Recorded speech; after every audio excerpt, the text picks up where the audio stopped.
시청자 여러분 안녕하십니까. 지금부터 저렇게 안보 정도를 시작하겠습니다. 자, 이번 시간에는요, 이 안보 관련 뉴스를 집중적으로 좀 전해드리겠습니다. 대한민국의 안보가 어느 때보다도 위중한 시기에 있죠. 이제 북한의 도발 때문에 이제 그동안의 안보가 위중했는데요. 이제는 이 민주당, 그러니까 이제 이재명 방탄을 위한 야당의 헌법 파괴, 이 행동 때문에 지금의 안보, 그러니까 내부로부터의 안보 위협이 상당하다. 저는 그렇게 판단이 됩니다.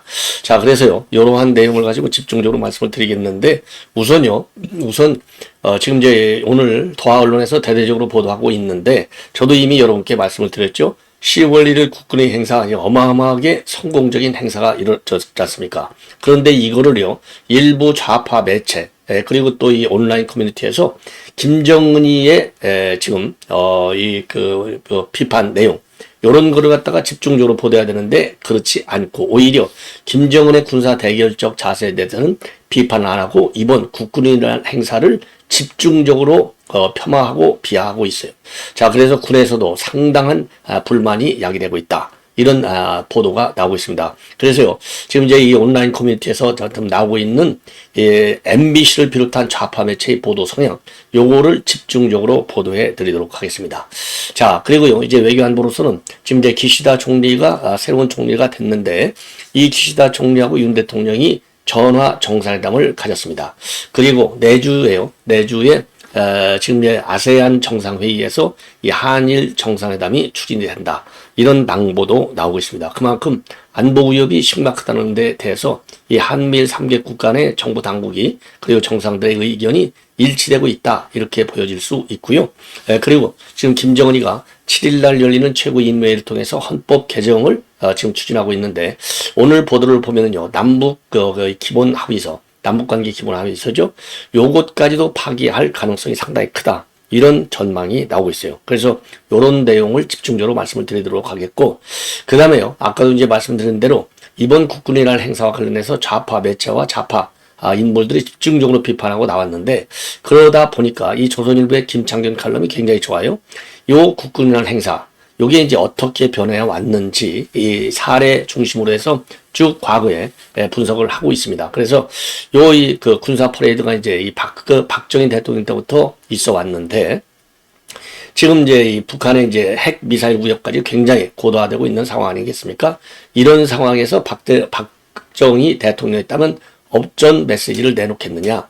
이러한 지금 결론을 내고 있어요. 그러니까 박정희 대통령은 뭐 여러분들 잘 아시다시피 직접 핵무기를 만들려고까지 했던 분 아니겠습니까? 그래서 조선일보도 최근 들어서요. 자체 핵 무장력을 확보하는 것을 지지하는 논조를 보이고 있어요.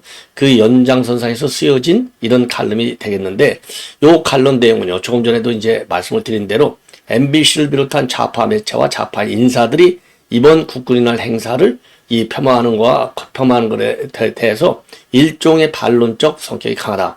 그런 측면에서 이번 칼럼도 의미가 있는 것이 아닌가 이렇게 생각이 듭니다. 그래서 이러한 내용을 가지고 이제 말씀을 드리고요. 시간이 되면 제가 보통 20분에서 25분 정도 방송을 진행하지 않습니까? 이재명이 이 인간이 얼마나 많은 위중 교사를 하고 있는지 요거를 또 조선일보에서요 칼럼 그러니까 사설로 밝히고 있어요. 저도 제 방송뿐만 아니라 모든 우파 매체들도 그러한 지적을 많이 했는데 그래서 다시 한번 이거를 여러분들께 정리해 드리도록 하겠습니다. 자, 그러면요. 이 맨 먼저 이시바죠? 죄송합니다. 윤 대통령이 이시바 시게루 죄송합니다. 이시바 시게루 일본 신임 총리하고 어제 첫 전화 통화를 했어요. 한 15분 정도 전화를 했는데요. 오후 3시 15분부터 30분까지 15분간 통화를 했는데 여기에서 지금 기시다 총리가 굉장히 이 기시다 총리하고 윤 대통령이 만들어 놓은 한일 관계 이거를 더 발전시킨다. 그리고 북한의 위협에 대해서는 공동으로 대응을 한다. 그리고 이제 한일 관계가 더 발전될 수 있도록 내년이 이제 국교 정상화 60주년이잖아요. 더 이제 노력을 많이 한다. 이러한 입장을 서로 나눴습니다. 자, 그래서요. 윤 대통령은요. 이시바 시게루 총리한테 한일 양국이 가치와 이익을 공유하는 중요한 이웃이자 파트너. 여기서 중요한 개념이요. 가치와 이익이에요. 이 가치라고 하는 것은 이제 자유민주주의와 시장경제가 되겠고, 그 다음에 뭐 인권 중시라든가 뭐 이런 거가 되겠죠. 그 다음에 이익이라고 하는 것은 이제 경제 문제와 관련한 내용. 그리고 여기서 이익은 그런 경제적인 이익뿐만 아니라 안보적 이익도 함께 의미하는 것이다. 이렇게 해석이 됩니다. 그래서 앞으로 양 정상이 긴밀히 소통하고 협력을 증진시켜 나가자. 그리고 이시바 총리도요, 그간 양국 관계 발전을 위해서 노력해온 윤 대통령의 리더십을 높이 평가한다. 이렇게 화답을 했고요. 앞으로 긴밀히 소통해서 연대 나가기를 희망한다고 밝혔습니다. 그리고 내년도 60주년을 맞이해서요, 한 단계 높이 도약하는 관계를 만들자. 그래서 양 국민이 체감할 수 있는 성과를 발굴해 나가자. 이렇게 밝혔습니다. 그리고 북한의 도발이 계속되고 있어서 한미일 3국의 연합 대응이 필요하다.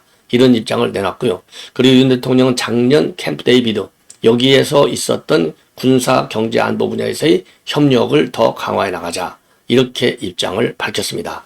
자, 여러분들 잘 아시다시피 지금 윤 대통령, 기시다 총리하고 12번 정상회담을 통해서요, 문재인이가 완전히 망가뜨렸던 한일 관계를 정상화시키고 더 진전시켜 놨어요.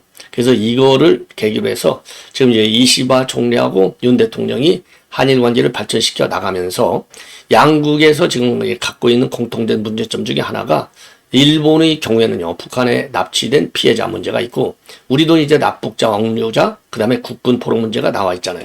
그리고 이제 북한 인권 문제, 이런 부분에 대해서 양국이 협력을 강화해 나가기로 합의를 봤다고 합니다. 그리고요, 또 양 정상이 셔틀 외교를 갖다가 지속적으로 발전시켜 나간다. 예, 이렇게 입장을 밝혔습니다. 장부적으로요, 지금 1일 날 취임한 이시바 총리는요, 기시다 정권이 정상회의를 통해서 한국과 일본, 그 다음에 미국과의 관계를 강화했는데, 예, 미국과의 관계도 한국과의 관계도 굉장히 중요하다. 이러한 입장을 기시다 총리가 이미 취임 회견에서 밝힌 바 있습니다. 다만요, 신뢰 관계를 높이고 우호를 돈독히 하는 것도 중요한데, 각자가 국익을 바탕으로 어떻게 진지한 논의를 하고 성과를 얻을 것인가도 중요하다. 나라가 다르면 국익도 다르다. 이렇게 해서 국익 문제에 관해서는 서로 조금은 이제 그 이견이 또 언제든지 표출될 가능성은 충분히 있지 않냐. 그런데 이거를 갖다가 일본으로서는 부각시키고 있는데요. 어느 나라든지 국익을 배제한 정상회담은 있을 수가 없는 거예요. 그리고 국익을 배제한 국익이 충돌하지 않는 외교 관계를 가지고 있는 나라도 없는 겁니다. 그렇기 때문에 이거를 너무 부각시킬 필요는 없지 않나. 이렇게 생각이 들어요. 예. 자, 그리고요, 지금 또 일부 언론에 따르면 내주에 라오스에서 이 아세안 정상회의가 열립니다. 라오스에서 아세안 정상회의가 열리는데, 그때 한일 정상회담을 할 예정인 것으로 그렇게 알려지고 있습니다. 예. 자, 이 정도로 해서 이제 말씀을 드리고, 그 다음에 이제 이번에는 이번 국군이날 행사와 관련해서 지금 북한의 반응보다도 더 중요한 것이 이제 국내 좌파들의 반응이 될 것 같아요. 이미요, 어제 노동신문을 통해서 김정은이가 이제 윤 대통령이 만약에 핵으로 공격해오면 북한 정권은 종말시킨다. 이렇게 입장을 내놨잖아요. 거기에 관해서 이제 강하게 김정은이도 맞받아쳤어요. 어떤 세력이든 북한의 군사적 대결을 기도한다면 소멸될 것이다. 이렇게 입장을 내놨습니다. 자, 그러면서 이제 이 오물풍선을 어제부터 또 다시 살포하고 있어요. 자, 그리고요, 이번에 이제 미국의 B-1B 랜서 또 이제 출동을 했고, 그 다음에 괴물 미사일로 알려지는 세계 최대 규모, 그게 8톤짜리 지금 현무5도 선을 보였어요. 그랬더니 지금 북한이 잔뜩 얼어버렸습니다. 잔뜩 얼어가지고 그야말로 이 B-1B 랜서의 전개를 전면적으로 반발하고 나섰습니다. 자, 한마디로 얘기해서요, 힘의 의유를 의도적으로 시위하고 지역의 주권 국가들을 군사적으로 압박하기 위해서 그 핵 전략 자산들을 상시적으로 들이밀려는 펜타곤의 대결적 기도가 다양하게 표출되고 있다. 이런 비판을 내놓았습니다.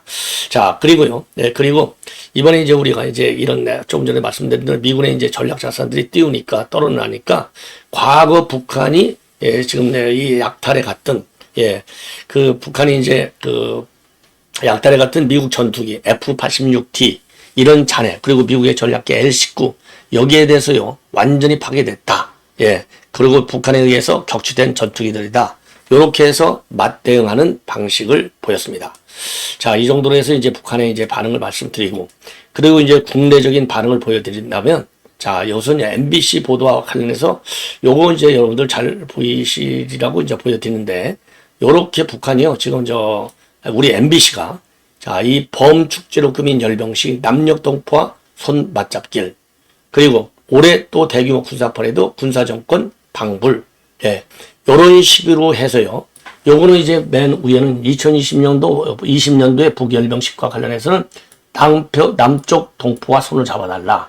그리고 이번 국군의 날과 관련해서는 군사정권을 방북케 한다. 그러니까 이게요, 과거에는요, 그래도 그냥 이 팩트, 사실보도, 북한 이 열병식과 관련해서 사실보도 또는 미화시키는 이런 중심의 보도로 성향을 보였다면, 이번의 경우는 군사정권을 방문한다. 아니, 지금 현재 윤석열 정부가 얼마나 자유민주주의를, 그리고 민주, 법치, 인권 이런 걸 중시하는 이 정책을 쓰고 있는데, 이러한, 그리고 민주정부는 93년도 YS 때부터 들어서기 시작했지, 그 이전에 80년대 군사정권, 그거는 이미 물 건너갔어요. 지금 군사정권이라는 말을 쓰는 국민도 없잖아요. 그런데 MBC가 군사정권이라는 말을 붙인 거예요. 왜 그러느냐? 저는 두 가지가 이유가 있어요. 우선은 이게, 그러니까 이 MBC 뒤에는 이게 김정은이가 있는 것이 아닌가, 이런 생각이 들 정도예요. 종북 좌파들. 왜? 이거 민노총이 지배하는 언론이잖아요. 민노총 뒤에는 누가 있어요? 김정은이가 있지 않습니까? 경기 동부연합이 있고 종북 좌파가 있고, 예, 민노총이 누군데요? 양경수 경기 동부연합 출신이잖아요. 그래서 거기에 대한 충성 맹세를 하는 겁니다. MBC가. 예, 이제 그런 측면이 하나가 있고요. 그 다음에는 지금 이제 민주당에서 윤석열 정부를 공격하는데 쓰는 용어가 뭡니까? 요게 이제 군사정권 시대 때는 총을 들었는데, 지금은 검사 독재 정권에서는 검사가 수사를 조작한다. 이런 지금 프레임을 걸고 현 윤석열 정부를 공격하고 있잖아요. 그래서 군사정권에 맞춰주는 거예요. 그래서 이 군사정권을 방불케 한다. 요 내용은 결국은 이게 이재명가 얘기했던 군사독재하고 그 다음에 이 검찰 독재, 요거를 대비시키는, 여기에 힘을 실어주겠다. 이런 작전이 여기에 들어가 있는 겁니다. 자, 그래서 요 MBC 이 보도가 이렇게 나와 있고요. 그리고 이제 더 많은 또 이 보도들이 지금 지금 우리 SNS에 많이 돌고 있어요. 아까 예를 들어 북한의 이 심야 열병식과 같아서는 핵공격 무기를 총동원 했구나. 그리고 이제 올해 이 군사정권 방문한다고 돼 있죠. 그리고 이제 밤 축제까지 이렇게 이제 미화시켰어요. 그리고 우리에는 불편한 시민의 반응을 또 부각시키고 있어요. 그리고 이제 과거에는 핵무력을 강화한다. 이게 선전전, 홍보전, 대리전에 나서고 있는 거예요. 그런데 여기에 시민들이 깜짝 놀랐다. 이런 식으로다가 지금 비하 또는 비판하고 있는 상황이 되겠습니다. 자, 그래서 이거를 이제 다 조금만 더 자세하게 말씀을 드린다면, 1일날 MBC가요, 뉴스 데스크에서 3건의 보도를 한 바 있습니다. 요 3건의 보도를 보면은요, 지금 이제 하나는 이제, 남북 군사 갈등이 굉장히 고조되고 있다라고 하는 기사. 그러니까 2년 연속 북정권 종말, 북한 상호행동 취할 것, 이런 식으로다가 군사 갈등이 고조된 것 같이 이제 여론을 짜고 있고요. 그 다음에는 사관 생도들이 이 국군의 날 기념식 행사 때문에 뺑뺑이를 돌았다는 내용을 또 싣고 있어요.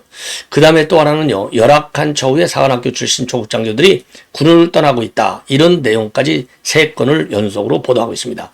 그리고 10월 1일 이전에 9월 27일 날에는요, 2년 연속 시가행진 군사정부 시절의 국군의 날 연상 이런 제목으로 지금 이제 이 전두환 전 대통령이 국군의 날 기념식 영상을 겹쳐 사용하기도 했어요.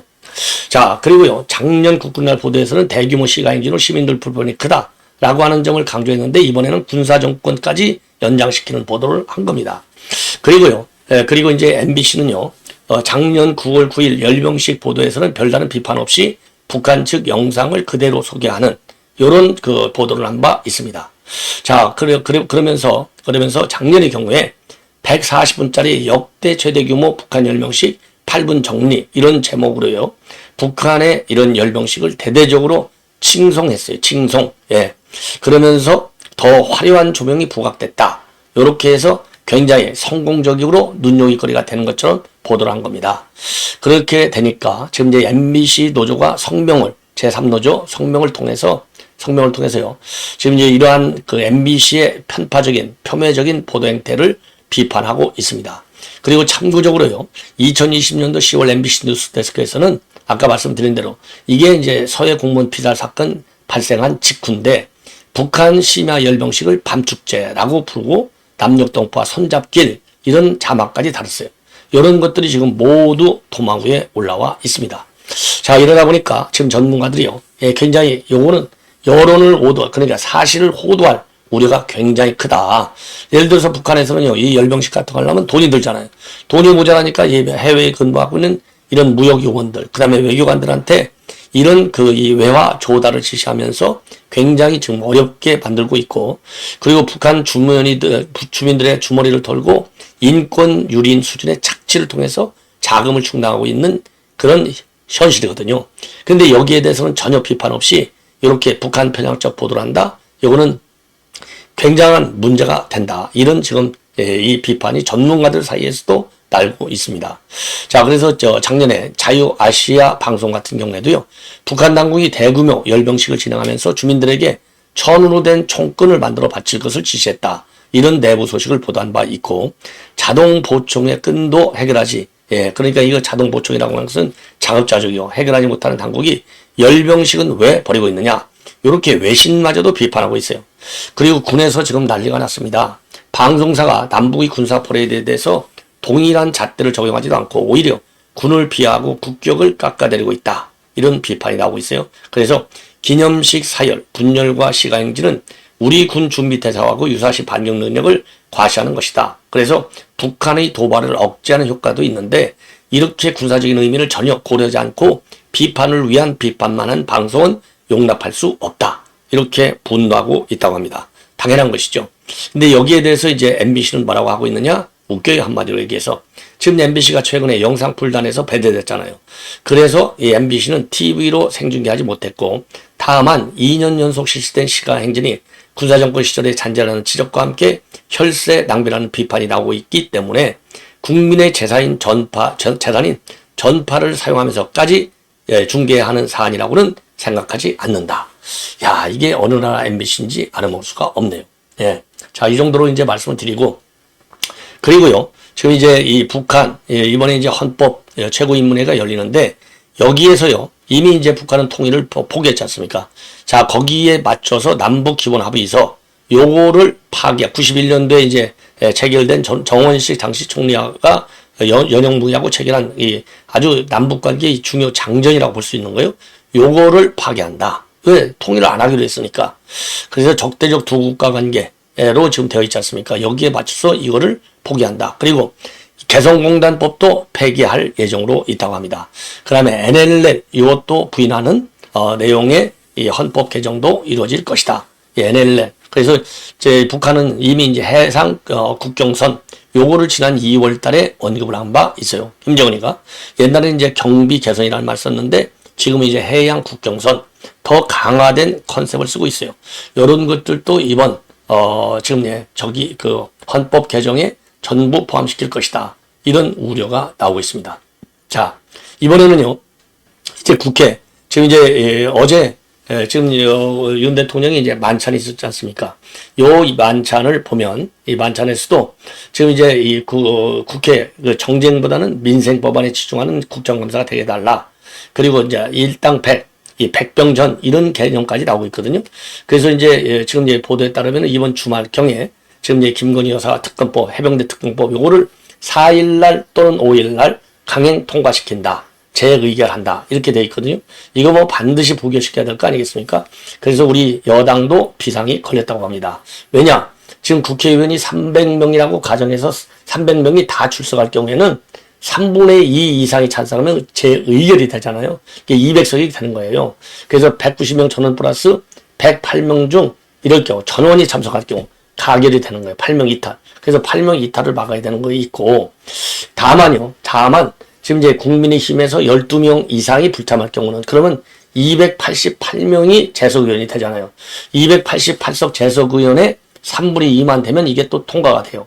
그래서 12명 이상이 불참하면 요게 가결될 우려가 있다. 이런 지금 이제 산수적으로 보면 이제 그렇게 나와 있는 겁니다.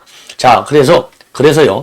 그래서 지금 이제 왜 그러냐면 지금 이제 288명 중에 3분의 2면 딱 192명이거든요. 그래서 12명 이상이 불참하면 절대 안 되는 겁니다. 그 다음에 이제 또 하나 불안한 것은 이제 무기명 투표잖아요. 그렇기 때문에 좀 불안해. 그래서 지금 이제 추경호 원내대표 중심으로 해서 의원별로 전담조를 만들어서 지금 일일이 전부 체크하고 있고, 그리고 이제 국회 안에서 대기하라. 이런 입장을 내놓고 있다고 합니다. 요거 하나도 못 막으면 국회의원 포기해야죠. 여당의 의무가 뭡니까? 야당의 무분별한 공격에 대해서는 가차없는 대응을 하는 것이 여당의 기본 입장이 아니겠습니까? 예. 자, 이 정도로 이거는 이제 말씀을 드리고, 그 다음에 지금 이 김건희 여사 이제 말씀을 드렸는데, 우리 여당 내 반응을 보면은 조금은, 좀 심상치가 않다. 이런 보도가 나오고 있어요.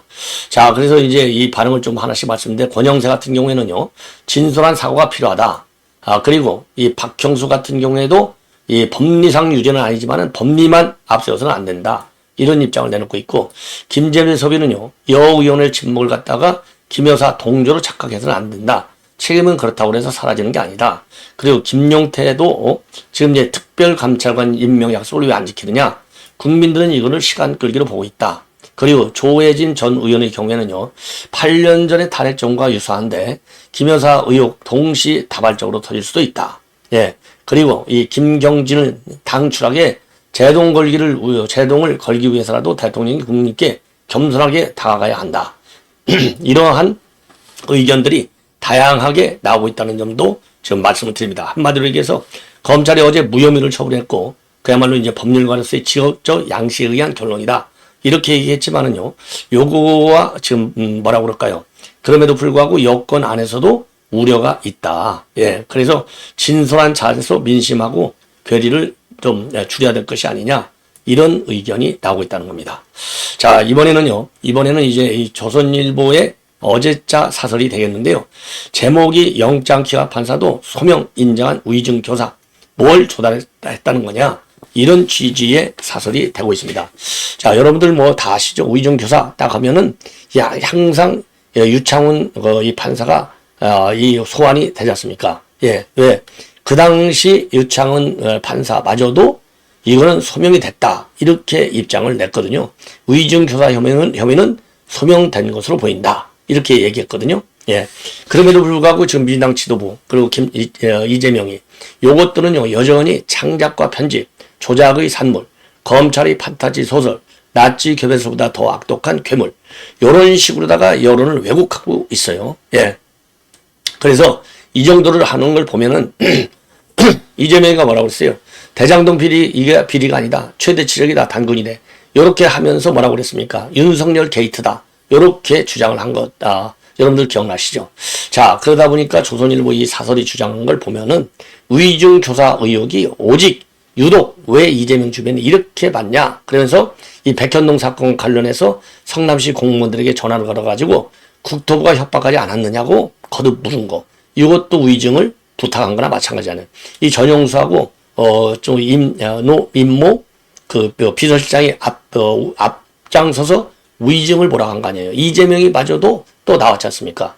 그리고 또 이재명 주변 인사 2명은 김용 재판에서 증인에게 거짓 증언을 시킨 혐의로 구속이 되어 있어요. 왜? 이 이재명이 대선 대표에서 상실장하는 인간들 둘이, 예, 박모 씨하고 서모 씨인가요? 구속됐지 않습니까? 알리바이까지 조작했잖아요. 예. 그 경기도 신양 사건 진흥원장 이용우. 예. 그 다음에 대북 송금 사건과 관련해서도 이화영의 진술을 바꾸려고 별의별 수를 다 썼잖아요. 그래서 백정화도 동원하고 박찬대가 뛰어다니고 난리를 친 거 아니겠습니까? 그리고 유동규한테도 대장동과 관련해서는 휴대폰을 버려라, 이게 증거인멸을 지시했잖아요. 그리고 감시용 변호사까지 붙인 거 아니겠습니까? 그러니까 이제 증거인멸 또는 위증 요구를 한 거예요. 유동규한테까지도. 예. 자, 그래서 유동규도 처음에는 거짓말로 계속 진술했지 않습니까? 그러다가 나중에 이재명이 혼자 저렇게 범인이 떨떨거리고 돌아다니는 거 눈 뜨고 봐줄 수 없다. 더군다나 나한테 감시용 변호사까지 붙여? 이래서 열받은 것 아니겠습니까? 이러한 상황인데 개딸들마저 이제는 탄원서 보내기 캠페인을 벌이고 있어요. 재판부에. 예, 이건 재판부 압박이잖아요. 그리고 당은 지금 이 담당 검사 청문회를 열고 있습니다. 자, 이런 걸 보면은 이건 뭐 방탄 이상의 법치주의의 근본을 뿌리채 흔드는 것이 아니냐. 그러면서 아무리 적반하장이라도 도가 지나치다. 이렇게 결론을 내고 있습니다. 자, 시청자 여러분들, 이런 이재명, 이런 민주당 반드시 심판을 받도록 해야 될 것 같습니다. 자, 시청자 여러분, 이것으로 본 방송 마치고요. 시간 관계상 김창균 갈럼은 바로 이어지는 방송을 통해서 여러분께 보도해 드리도록 하겠습니다. 대단히 고맙습니다.